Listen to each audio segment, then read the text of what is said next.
Sementara itu, Wakil Ketua Umum Partai Gerindra Habibur Rahman menyebut dukungan SBY atau Susilo Bambang Yudhoyono dan Jokowi untuk Prabowo membuat Gerindra optimistis dan semangat untuk Pilpres 2024. Gerindra menjadi lebih semangat setelah Presiden ke-6 Republik Indonesia Susilo Bambang Yudhoyono dan Presiden ke-7 Jokowi menyebut akan berada di sisi Prabowo Subianto untuk Pilpres 2024. Walaupun menurut Habibur Rahman dalam pernyataan Presiden Jokowi mendukung semua paslon yang berkontestasi di pemilu 2024 nanti.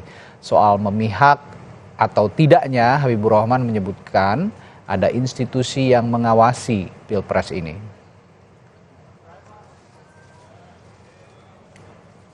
Mengatakan dia mendapat dukungan Presiden ke-6 dan Presiden ke-7 ada di sebelah saya. Kurang lebih redaksinya begitu. Memang ya wajar memang ya, Pak Jokowi ini kan kemarin sudah mengumpulkan para capres dan menyatakan mendukung semua para capres-capres ini, ya termasuk Pak Prabowo.